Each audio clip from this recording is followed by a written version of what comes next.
Hello everyone and welcome back to my Bold and Beautiful 29 YouTube channel. I hope you guys are having a wonderful day. Before we start, please hit the subscribe button and give this video a thumbs up. Will continue his sweats to pry a real concession out of Luna. Finn has been watching and hearkening along with the others at the Precipice house, so he's hoping they've formally got evidence of Luna's intent to harm Steffi. Chief Bradley may advise Finn that what Luna said so far isn't enough. Luna suggested about having a plan to make sure Steffi is no way a problem again, but that doesn't prove she intends to wipe her off the chart or hurt her in any way. Will has to keep Luna talking and ask how exactly she plans to deal with this Steffi situation. We'll see just how important Luna admits about her Minatory Steffi plot while this sting operation is in progress. Luna may eventually decide she's done with this discussion and formally again push Will to show just how important he wants her.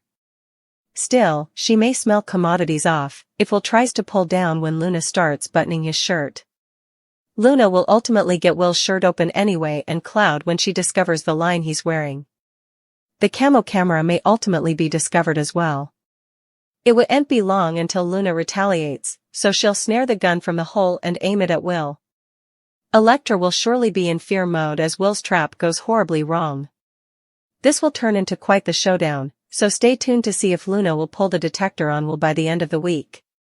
Brooke will struggle to reuse the news that Nick just delivered. Nick gave Brooke updates on Taylor's offer and the fact that Ridge accepted. Although Brooke wouldn't want to believe this engagement is actually passing, Nick will push her to see that Ridge is truly moving on with Taylor and argue that she should move on, too. Nick will console Brooke and offer a path to their own reunited romantic future. Luna is on the verge of letting Bill down in a big way. There was a time when Bill saw the eventuality for Luna to turn her life around, but that stopgap's formerly fading presto.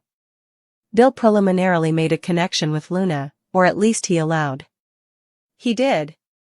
Since Bill saw another side of Luna and stressed for her safety behind bars, he arranged for her to go on house arrest. As if serving out the remainder of her judgment in a snug manse wasn't easy enough, Bill took effects a step further and got Luna pardoned. It was a mistake that Bill's going to lament ahead long. Now Luna is making some serious pitfalls against Steffi, so Will is hoping she'll admit some while wearing a line. Luna will take off running after this trap ends in disaster. Luna's going to figure out that Will's playing her, so effects will turn chaotic as she panics and bolts. Since Luna bought a gun and has been rehearsing at the blasting range, Will could land in further peril than be bargained for. Luna might pull the detector on Will or at least knock him out on her way out the door. Bill may covenant vengeance after Will's setup goes off the rails. We may see Bill's revengeful pop bear side come out, especially if Will really does get shot and rehabilitated thanks to Luna. Bill arranged for Luna's freedom, so he may feel responsible for hunting her down and making sure she no way hurts anyone ever again. Bill will also want vengeance for Will's sake, so he may promise to stop Luna by any means necessary. Since Rich Bill has unlimited coffers, he may do a better job than the Bobbies. When it comes to coordinating a massive hunt, it'll be nice to get relief of the soft and cuddly Bill who let Luna pull the hair over his eyes. Bill should come back out to play and covenant vengeance on Luna since she's done nothing but fail him. The Bold and the Beautiful spoilers say Bill will make some updates to his perspective when it comes to Luna soon, so some bad news could be brewing for the soon-to-be fugitive. Carter discovered relinquishment papers connected to Daisy, his consanguineous family Marcus's woman, and learned that she had been involved in chancing a home for Maya's baby girl. He did further digging and set about that the child and her consanguineous family had been killed in an accident, also broke this delicate news to Maya. Ridge asked Carter to officiate his marriage, and suggested that he and also gal Maya should start planning their own future. Carter just smiled when Maya claimed that she wanted to take her time and enjoyed being engaged. Carter and Zoe set a marriage date. Carter was floored when Ridge participated that he'd witnessed Zoe coming on to Zend. Agonized, he brazened his fiancée about whether he was truly the man she wanted to marry, suggesting that she was only marrying him because he was forced or conterminous, and demanded that she return his engagement ring. Carter told off Zend for carrying erroneously with Carter's intended. Carter advised Zoe's family, Paris, who was dating Zend, to be cautious of the Zend/Zoe connection. Carter got an earful from Grace about pursuing Paris after he'd hurt Zend. Carter was gobsmacked when Grace ordered him to break it off with Paris, or she'd go to the Forresters and charge him of sexual importunity regarding her daughters. Reluctantly, Carter acceded and broke it off with Paris. Carter frowned when a festive Grace said she'd be watching him. Shortly later, Paris showed up unannounced at his door. They made love. Brooke woke up on New Year's Day with a leftover and cleric in her bed. He revealed they kissed.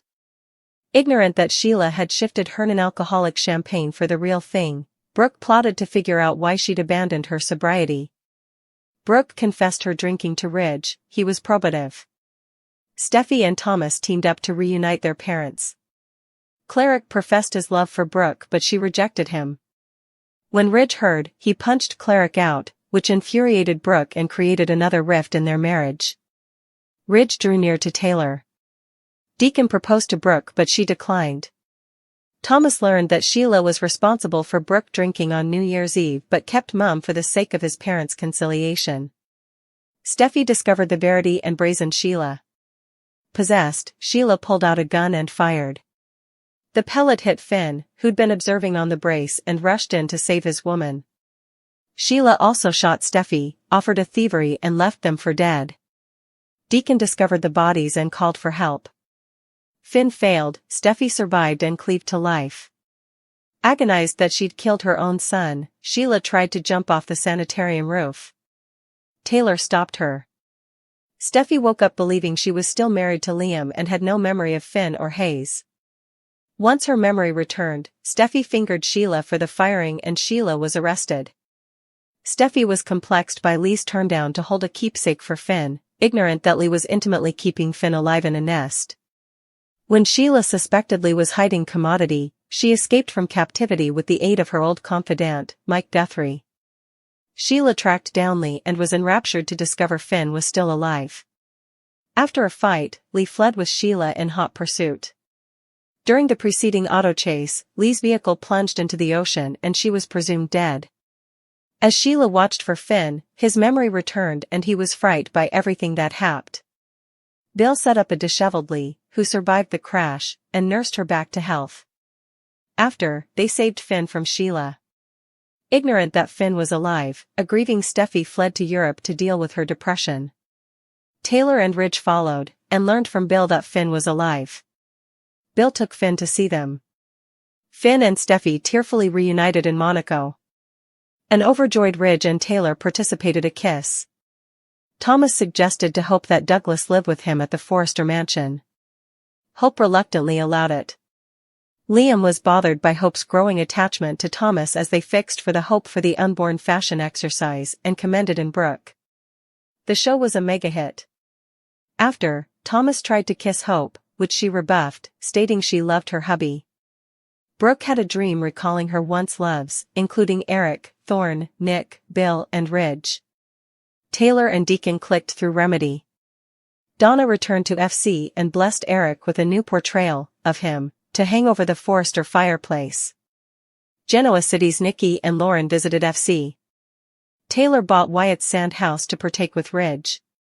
Bill tried to reunite with Brooke, also Katie. Logan primogenitor Stephen and his gal, Lucy, visited.